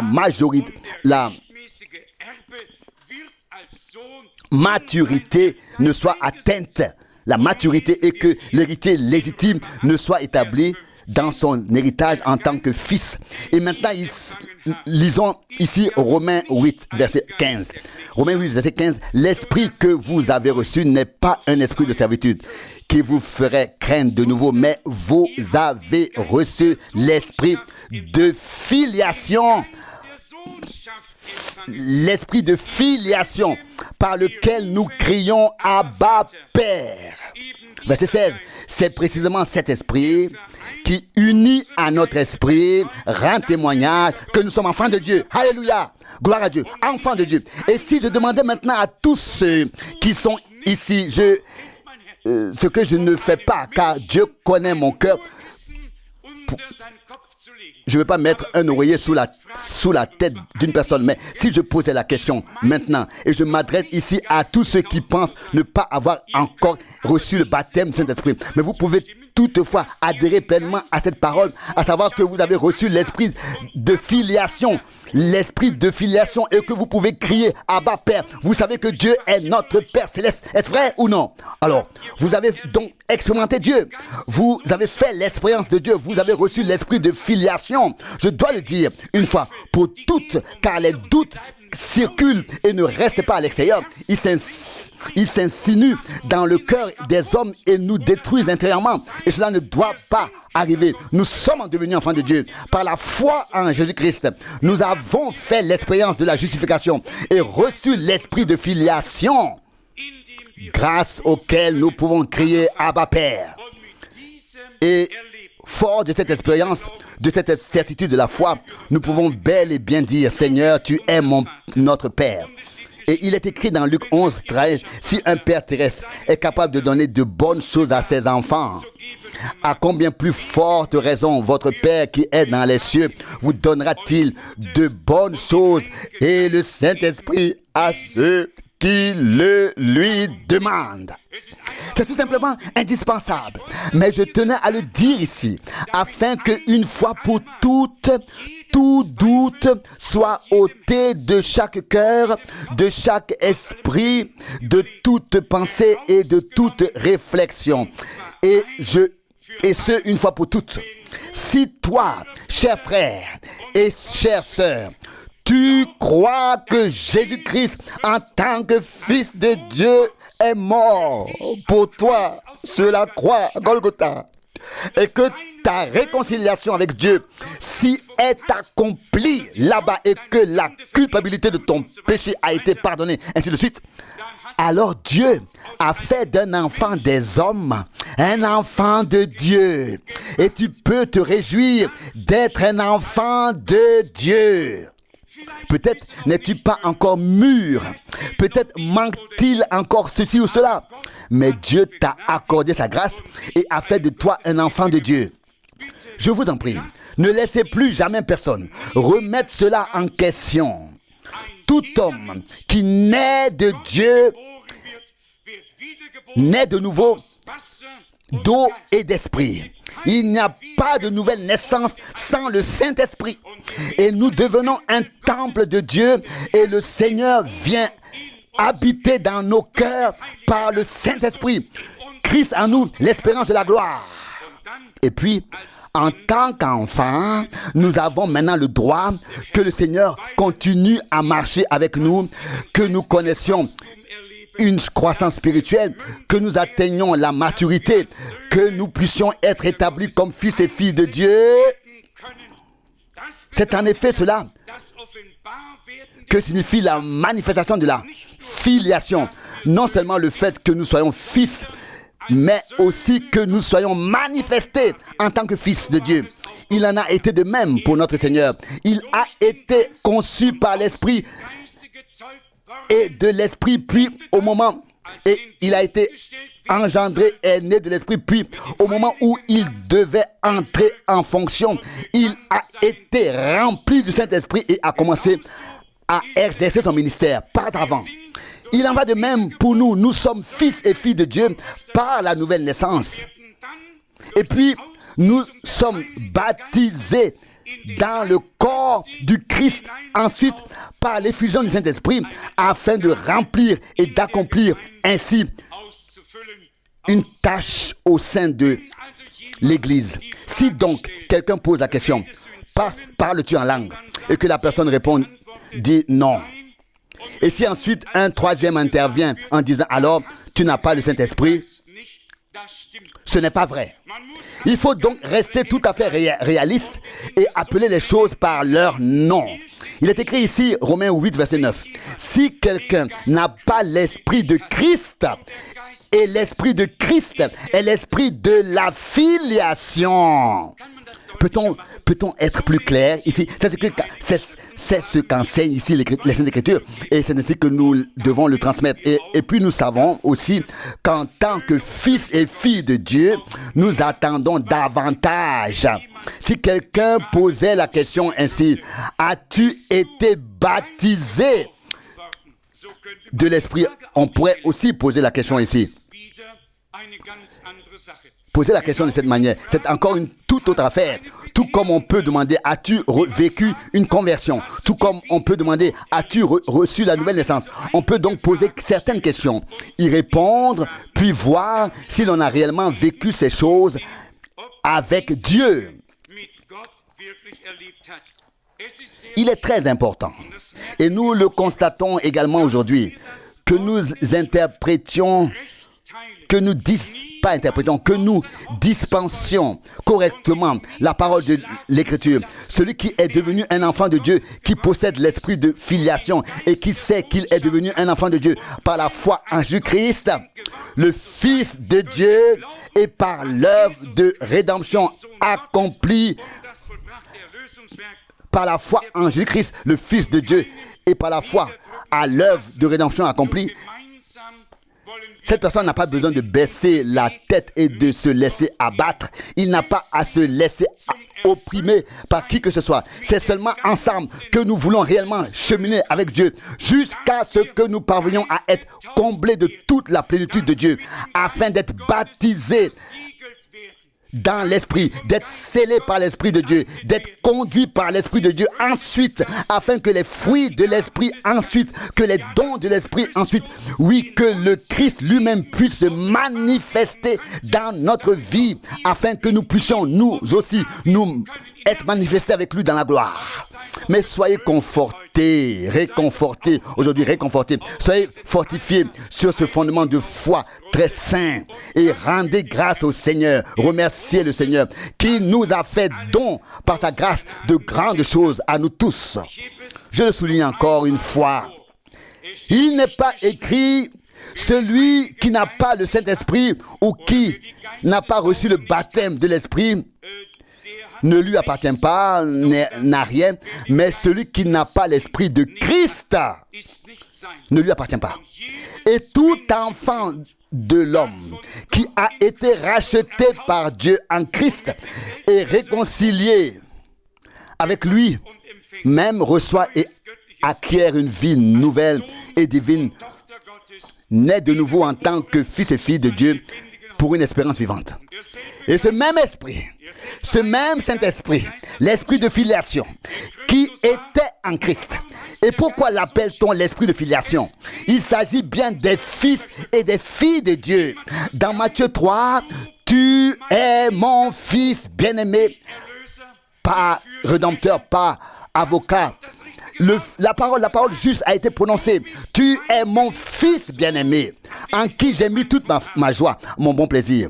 J'ai trouvé mon bon plaisir. Matthieu 17, verset 5. Voici mon fils bien-aimé. Il s'agit ici de la filiation. Il a plu à Dieu que Jésus-Christ soit le premier-né parmi de nombreux frères. Romains 8, 29, il a plu à Dieu que à l'image de Jésus-Christ, les fils et les filles de Dieu soient amenés à une vie nouvelle par la semence de la parole et par la conception de l'esprit en vertu du sang de l'agneau. Et c'est pourquoi il est également écrit, ce que nous serons n'a pas encore été manifesté. Nous sommes désormais enfants de Dieu, mais ce que nous serons un jour n'a pas encore été révélé, manifesté. Mais quand cela sera manifesté, nous serons semblables à lui. Alléluia. Il en sera ainsi. Nous serons semblables à lui. Tout comme tous portent en eux l'image du premier Adam, comme l'explique Paul dans 1 Corinthiens 15. De même, tous porteront en eux l'image du second Adam. 1 Corinthiens 15, 49. Donc, nous accueillons donc ces choses avec gratitude, reconnaissance et souhaitons rendre gloire à notre Seigneur qui a fait des enfants, des hommes, des enfants de Dieu. Nous ne nous contentons pas de chanter, nous rendons témoignage. Je suis racheté, je peux m'en glorifier, racheté par le sang du Seigneur, du Sauveur. Que cette parole tirée de l'Épître aux Romains vienne peut-être encore en aide à certains.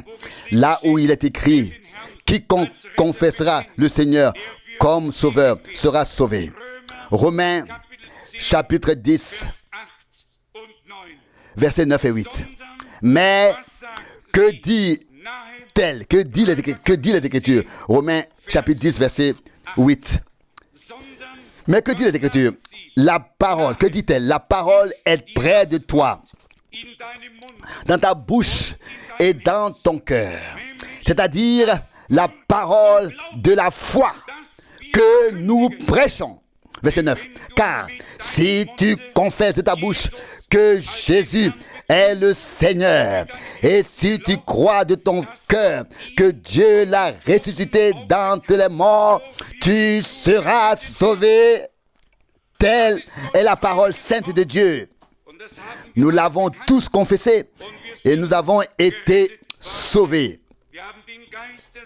Nous avons reçu l'esprit de la filiation, l'esprit de Jésus-Christ, et nous pouvons nous écrier Abba Père. Nous avons le droit de nous adresser à Dieu en tant que notre Père céleste. Ayant reçu l'esprit du Christ, nous avons le droit de témoigner que nous sommes devenus fils et filles de Dieu par la foi en Jésus-Christ, le Fils de Dieu. C'est en lui qu'il a posé le commencement, qu'il a fait le commencement, et à son sujet, il est écrit dans Apocalypse chapitre 3, verset 14. Il est le commencement de la création de Dieu. Oui, de quelle création de Dieu? De la nouvelle création en Jésus-Christ, notre Seigneur. Non pas la création depuis Adam, mais la nouvelle création de Dieu en Jésus-Christ, notre Seigneur. Puissent ces passages bibliques, ainsi que les brèves explications et remarques qui les accompagnent, nous aider, d'une part, à trouver la paix en Dieu, à savoir dans le fait et dans la pensée que nous sommes devenus enfants de Dieu, mais ensuite, deuxièmement, aspirer à porter en nous toute la plénitude de la divinité, à être rempli du Saint-Esprit, à être oint, à être revêtu, à être scellé En tant que fils et filles de Dieu, nous avons désormais la possibilité de dire, Père fidèle, tu as fait toutes ces promesses. Nous sommes tes héritiers légitimes. Nous souhaitons y prendre part. Tu as fait cette promesse. Nous y croyons. Rends-nous mûrs. Bénis-nous. Accorde-nous la croissance spirituelle. Donne-nous tout ce que tu as promis dans ta parole. Et vous verrez que le Seigneur continuera à marcher avec nous. Alors nous ne nous plaindrons point non plus auprès de Dieu. Soyez honnêtes. Combien d'entre vous se sont déjà plaints auprès de Dieu, se sont retrouvés dans la détresse et ont connu un conflit intérieur? Trouvons la paix en Dieu. Venons en lui dans le repos, dans son repos. Il connaît les siens. Vous savez bien, vous-même, si vous avez fait l'expérience de Dieu, si vous avez vécu une conversion, si Dieu vous a arraché au monde et conduit loin de la perdition sur le chemin étroit. Vous savez bien vous-même si vous avez goûté à la grâce de Dieu et si Golgotha a une signification pour vous. Vous savez bien vous-même que vous êtes passé de la mort à la vie. Vous avez reçu la paix avec Dieu par la foi en Jésus-Christ, notre Seigneur. Et maintenant, sans reproche, sans aucune attitude qui déplairait au Seigneur, mais simplement comme un enfant s'adresserait à son Père, disons-le lui. Seigneur notre Dieu, tu es devenu notre Père par Jésus-Christ, notre Seigneur. Tu es le Père de tous ceux que l'on appelle enfants. Et tu as dit, si nous sommes enfants, nous sommes aussi héritiers, héritiers de Dieu et co-héritiers de Jésus-Christ. Mais tu as aussi dit, si le Fils est mineur, il n'y a alors aucune différence entre lui et le serviteur. Dans ce cas, les deux sont dans la même situation difficile. Mais lorsque le Fils atteint sa maturité, lorsqu'il peut entrer en possession de son héritage, alors la différence devient évidente. Nous pouvons donc dire au Seigneur, révèle-nous toi-même cette différence. Manifeste toi-même cette différence. Il y a une parole sur cette différence dans l'Ancien Testament, chez le prophète Malachie 3, verset 18. En ces jours-là, vous verrez la différence entre celui qui me sert et celui qui ne me sert pas. Dieu a des hommes qui le servent. En eux, il ne laissera pas d'œuvre inachevée. En eux, il achèvera avec grâce et gloire l'œuvre commencée jusqu'au jour de son avènement. Puisse le Dieu fidèle nous avoir fortifiés, affermis et enracinés dans la foi afin que nous le louions et le glorifions et que nous sachions, il donnera tout ce qu'il a promis car il est fidèle. Que notre Dieu soit loué et glorifié. Et je pense qu'aujourd'hui, tout le monde devrait dire Amen. Vraiment tout le monde. Amen. Qu'il soit loué et glorifié. Maintenant et pour l'éternité. Alléluia. Alléluia. Amen. Levons-nous et rendons-lui gloire. Nous inclinons la tête devant le Dieu Tout-Puissant qui nous a parlé aujourd'hui, encore par sa parole. Il a à la fois dit et fait. Les deux, il a soufflé sur nous et il a dit, recevez le Saint-Esprit. Il a fait cette promesse, attendez jusqu'à ce que vous soyez ensuite revêtus de la puissance d'en haut. L'un, c'est l'Esprit du Fils. Entendez de lui, c'est lui qui s'écrie, Abba Père, et qui rend témoignage à notre esprit que nous sommes enfants de Dieu. Et puis vient ensuite la plénitude de son même esprit, de ce même esprit. C'est toujours un seul et même Saint-Esprit qui opère tout en tous. Le renouveau, la nouvelle naissance, tout est opéré par le Saint-Esprit. Et puis il remplit le vase purifié afin qu'il puisse l'utiliser, afin qu'il soit utilisable dans son service, à son service. Ils ne sont que des vases, Saint Maître, mais remplis de ta puissance. Mais bien aimé, Dieu est fidèle. Il ne veut pas qu'un de ses enfants se tourmente dans l'incrédulité, persiste dans les tourments de la conscience et vive dans le doute. Il veut accorder la foi, donner de l'assurance. Il veut relever, fortifier et ancrer. Réjouissez-vous, vous qui avez fait l'expérience de Dieu et qui êtes devenus enfants de Dieu, vous qui vous souvenez d'un jour, d'un moment où vous avez remis votre vie entre les mains de Dieu. Vous savez que la paix de Dieu est entrée dans votre cœur. Vous l'avez vécu et vous avez eu la certitude d'être devenu enfant de Dieu. Le fardeau vous a été ôté, la culpabilité pardonnée, le péché expié. Vous êtes devenu la propriété du Seigneur. Enfant de Dieu, parce que vous avez cru en lui et en l'œuvre de la rédemption qu'il a accomplie. Mais bien plus encore, nous attend un revêtement complet, un revêtement complet de la puissance d'en haut. Nous sommes désormais enfants de Dieu. Nous le sommes devenus par la nouvelle naissance.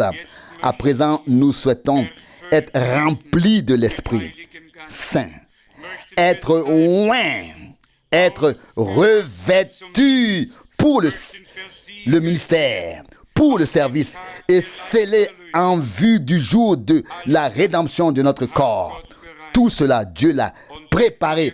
Et prions ensemble pour cela et rendons grâce au Seigneur, car il le fera. Il doit le faire, car sinon nous ne pourrions pas connaître la plénitude et l'achèvement de son œuvre. Et il fera tout ce qui est nécessaire pour que nous puissions être présentés devant sa face sans tache et sans ride. Il le fera. Que son nom glorieux soit loué et glorifié. Chantons encore glorieux Golgotha. Golgotha, glorieux Golgotha. Mes péchés sont pardonnés, ma dette est payée. Glorieux Golgotha, glorieux Golgotha, glorieux Golgotha. Mon péché est pardonné, ma dette est payée. Glorieux Golgotha. Seigneur notre Dieu, ensemble nous te disons merci. Nous te rendons grâce pour ta parole claire et vraie. Tu réponds à chaque question. Tu accordes la clarté et la lumière sur tout. Seigneur bien-aimé, en tant que Rédempteur, en tant que Fils de Dieu, tu nous as donné ton esprit. Nous pouvons porter ta vie, ta nature. Et dans cet esprit qui est le tien, l'esprit de la filiation qui a été mis en nous, qui nous a été donné, nous pouvons dire Abba Père. Et ainsi, en tant que fils, tu as pu dire, je monte vers mon Dieu et vers votre Dieu, vers mon Père et vers votre Père. Et tu n'as pas eu honte de nous appeler tes frères. Hébreux 2:11. Seigneur bien-aimé, je te remercie du fond du cœur pour la rédemption. Je te remercie pour l'œuvre accomplie à Golgotha et aussi pour l'œuvre de rédemption accomplie en nous. Nous sommes rachetés. Nous sommes ton bien. Nous t'appartenons. Nous sommes devenus enfants de Dieu. Et nous avons reçu l'Esprit de Christ lorsque nous sommes nés de nouveau pour une espérance vivante. Voudrais-tu maintenant nous donner à tous la promesse du Père? Ô Dieu, un établissement dans la position, dans la filiation, dans la position de fils adulte, une dotation, un revêtement de la puissance d'en haut. Seigneur, sois avec nous tous, accorde-nous la clarté et la certitude de la foi, afin que l'ennemi ne puisse pas nous prendre au dépourvu et qu'aucune détresse ne s'abatte sur nous. Au contraire, que la détresse prenne fin et que nous soyons ici assis en tant que croyants, écoutant la parole, y croyant et recevant ta bénédiction. Seigneur Dieu Tout-Puissant, agis selon ta volonté avec ton peuple, ici et sur toute la terre. Achève ton œuvre sans tarder et viens bientôt. Tout est confié, que tout te soit confié. Sois avec nous, ô Seigneur. Oui, tourne ta face vers nous et donne-nous ta paix et ta bénédiction au nom de Jésus. Amen.